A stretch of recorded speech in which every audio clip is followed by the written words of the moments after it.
Okay, another thing that always got us South Indians a little, perturbed, if you want to call it that, was how come South Indian classical music is not so easily accepted in the North as much as theirs is out here? Is it that we are superior people with better understanding of music, or we're more tolerant? Or what is it? What do you think is the reason why a lot of them come here and they have, adulation here? Out there, they look at you blank. Your question was brilliant, and I really appreciate the sort of the beautiful insight you gave. We are rigid, but we are also tolerant.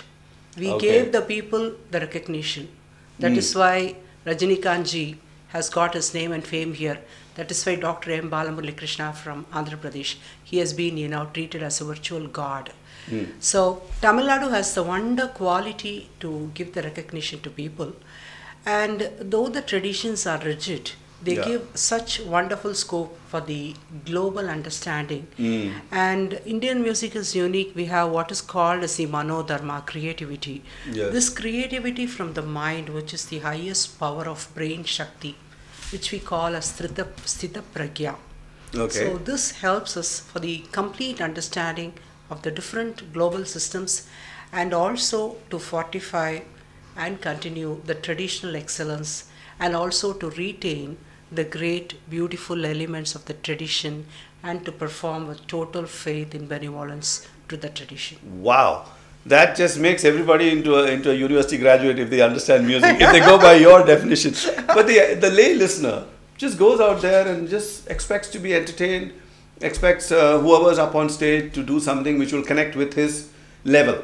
If he is a rank amateur, he still wants you to play something that will suit him. And if you're sitting and playing into Vidwans, then they will be really looking for you to make them interested in your thing. So do you have a different repertoire in different concerts, or do you all just the same thing? Yeah, what I do is I take the same composition for Alai Payude Kanna Yen Manam Alai Payude.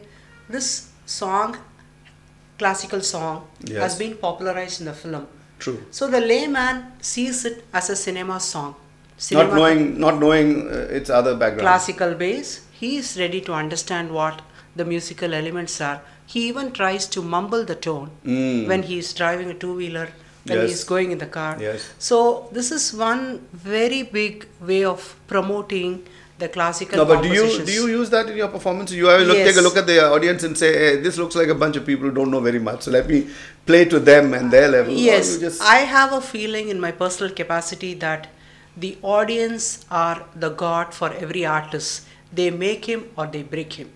That's true. But then sometimes you may be giving them too much respect, because you might say they look like they know what they're doing, and then they applaud at the wrong time, they get up at the wrong time, they disturb the performance at the wrong time. So is that something that you feel strongly about? I know a lot of performers hate it when people start talking, but how difficult is it to play when somebody's jabbering? Does it really interfere? I will say that the artist must have that much of confidence in him or her. So you don't get distracted. That I will able to arrest the attention. So इसीलिए मैं क्या करती हूँ? First I play a traditional part in total observance to the tradition, like Chala Mela. I'll play one Shankaravarnam Varnam. Then Mahaganapatim. Which will get everybody. Everybody has heard that. Third will be somebody too. It's like showing a Cadbury's chocolate to a little child. Come. Yeah. Okay. Once, we have focused their attention on us, then I don't think any person will feel like moving out. So this is almost stagecraft. I mean, this is going beyond talent. This is like understanding how do you grip an audience. So is that part of your training? Did your father ever tell you these things? Yes, actually, that is my saubhagya. When my grandfather made me a total student, my father taught me how to become one of the, in all humility, the greatest performers, because I performed with him for 40 years. So we have one term in the tradition which is called Janaranchakam. Okay. And Akarshakam. Akarshakam, yes. Janaranchakam? Janaranchakam means to make something very, very the talk of the town stuff. Okay. So when they come, they know, oh, Narmadha is going to play this for me today.